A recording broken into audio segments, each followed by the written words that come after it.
CP Radhakrishnan Bharat के नए उपराष्ट्रपति होंगे। उपराष्ट्रपति चुनाव में सीपी राधाकृष्णन की जीत 452 वोट लेकर शानदार जीत हासिल की। विपक्षी गठबंधन के प्रत्याशी बी सुदर्शन रेड्डी को शिकस्त मिली है। बी सुदर्शन रेड्डी को 300 वोट मिले। एनडीए कैंडिडेट के पक्ष में 14 सांसदों ने क्रॉस वोटिंग की। पीएम मोदी ने चुनाव जीतने पर सीपी राधाकृष्णन को बधाई दी है। तो उपराष्ट्रपति चुनाव में सीपी राधाकृष्णन की जीत हुई है। सीपी राधाकृष्णन विपक्ष के उम्मीदवार सुदर्शन रेड्डी को उन्होंने हराया। चुनाव में सीपी राधाकृष्णन को 452 वोट मिले हैं। एनडीए गठबंधन के उम्मीदवार बी सुदर्शन रेड्डी को 300 वोट मिले हैं। देश के 17वें उपराष्ट्रपति चुनाव में चुने गए राधाकृष्णन। सीपी राधाकृष्णन देश के अगले उपराष्ट्रपति होंगे। नए उपराष्ट्रपति जगदीप धनखड़ के इस्तीफा देने के बाद ये प्रक्रिया शुरू हो गई थी, संवैधानिक प्रक्रिया। कार्यवाहक राष्ट्रपति के तौर पर जो सहयोगी थे उनसे संचालन कराया गया सदन का, जैसा कि संविधान में विदित है कि उपराष्ट्रपति राज्यसभा का सभापति भी होता है, संसद के उच्च सदन का सभापति भी होता है। तो बेहद महत्वपूर्ण ये पद हो जाता है संवैधानिक मूल्यों के आधार पर। एक संवैधानिक प्रक्रिया भी होती है। और अब सीपी राधाकृष्णन भारत के नए उपराष्ट्रपति होंगे। तो 452 वोटों को लेकर शानदार जीत हासिल की है सीपी राधाकृष्णन ने। बड़ी जीत इसे कहा जाएगा। टोटल टीवी के राइटर प्रदीप कुमार हमारे साथ हैं फोन लाइन पर। ज्यादा जानकारी के लिए सीधे का रुख करेंगे। प्रदीप जी, बड़ी जीत के तौर पर इसे देखा जाए, जाहिर सी बात है पहले से तय था कि सीपी राधाकृष्णन जो सत्ता दल है वो उनके जो उम्मीदवार हैं वो जीत कर आएंगे, और वैसा हुआ भी। लेकिन एक बड़ी जीत है जो वोटों का अगर देखा जाए हिसाब, तो 452 एक बड़ा समर्थन मिलता हुआ नजर आता है। क्या कहती है जीत? अगले उपराष्ट्रपति सीपी राधाकृष्णन के नाम पर मोहर लग चुकी है। देखिए, बिल्कुल सौरभ, जिस तरीके से जीत हासिल की है, एक बड़ी भारी जीत हासिल की है एनडीए उम्मीदवार सीपी राधाकृष्णन अब देश के अगले उपराष्ट्रपति होंगे। शपथ ग्रहण समारोह होगा और ये काफी महत्वपूर्ण प्रक्रिया रहेगी।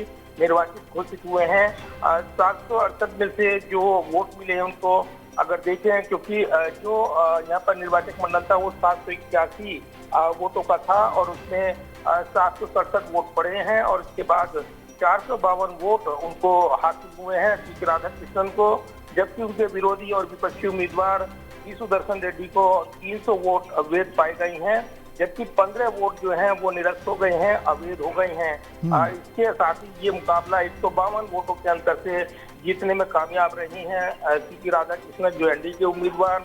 और इसके बाद एनडीए में उनको जीत को लेकर एक जश्न का माहौल वो देखने को मिल रहा है। जीत की बधाई देते हुए प्रधानमंत्री नरेंद्र मोदी ने ट्वीट किया। गृह मंत्री अमित शाह, अन्य वरिष्ठ नेता वो ट्वीट करते हुए राधाकृष्णन को जीत का यहाँ पर बधाई देते हुए नजर आए हैं। तो कुल मिलाकर अगर देखें, एक बड़ी जीत हासिल की है और इसी के साथ उपराष्ट्रपति बनेंगे निर्वाचित जो घोषित हुए हैं सीपी राधाकृष्णन। इसका कार्यक्रम तैयार किया जाएगा, लेकिन आज जीत का दिन है। एनडीए खेमे में जश्न का माहौल है और जो कयास लगाए जा रहे थे कि क्या क्रॉस वोटिंग होगी या किस एनडीए खेमे को कम वोट मिलेंगे, ऐसा नहीं हो पाया, बल्कि वो अपने लक्ष्य से ज्यादा वोट हासिल करने में कामयाब रही हैं। और इसीलिए इस जीत के बाद एक बड़ी बहस छिड़ी हुई है, खासतौर से साउथ की राजनीति में। तमिलनाडु से आते हैं सीपी राधाकृष्णन। राजनीतिक तौर पर एक बड़ा मैसेज देने वाला चुनावी मुकाबला रहा है। इस चुनावी मुकाबले में जिन उतार चढ़ाव की उम्मीद की जा रही थी, ऐसा नहीं हो पाया और विपक्ष की एकजुटता बनी नहीं। ये कांग्रेस नेता जयराम रमेश ने एक ट्वीट करते हुए दावा किया। सभी 315 विपक्ष के सांसदों ने वोट यहाँ पर डाला था, लेकिन जो 15 अवैध वोट हुए हैं उसका अभी मंथन चल रहा है कि ये कैसे अवैध हो गए या क्रॉस वोटिंग हुई उसकी वजह से हुए। ये तमाम ऐसे सवाल हैं जिनके जवाब अब ढूंढे जाएंगे। निश्चित तौर पर आज एनडीए में जश्न का माहौल है और इसी के साथ 452 वैध मत उनको मिले हैं एनडीए के उम्मीदवार को, जबकि सुदर्शन रेड्डी को 300 वोट हासिल हुए हैं। तो 152 वोटों के अंतर से ये एक बड़ी चुनावी जीत हासिल की है राधाकृष्णन ने और इसी के साथ वो देश के अगले उपराष्ट्रपति पद की शपथ लेंगे। प्रदीप जी, इसमें विपक्ष के उम्मीदवार की भूमिका भी काफ़ी मायने रखती है। 315 जो समर्थन वोटों का मिला विपक्ष को, तो वो भी भारी भरकम था, यानी कि कंटेस्ट में रहा है विपक्ष। और ये कहना भी गलत नहीं होगा कि दमदार मौजूदगी और एकजुटता का प्रदर्शन विपक्ष के द्वारा भी किया गया।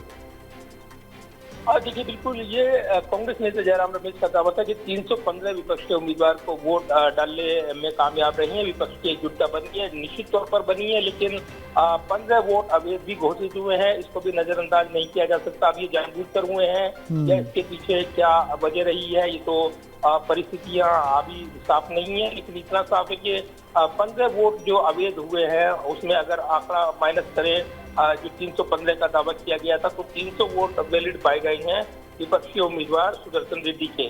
लिहाजा ये सवाल अब मचेगा, इस पर पड़ताल रहेगी कि आखिर जो वोट निरस्त हुए, अवैध हुए, उसकी क्या वजह रही। दूसरा ये जानकारी मिली है कि जो जेल में बंद जो सांसद अमृतपाल, उन्होंने पोस्टल बैलेट से अपना वोट डाला था, लेकिन अब वो अवैध घोषित हुआ है। इसके अलावा ये भी जानकारी मिली है राशिद इंजीनियर ने अपना वोट कास्ट किया।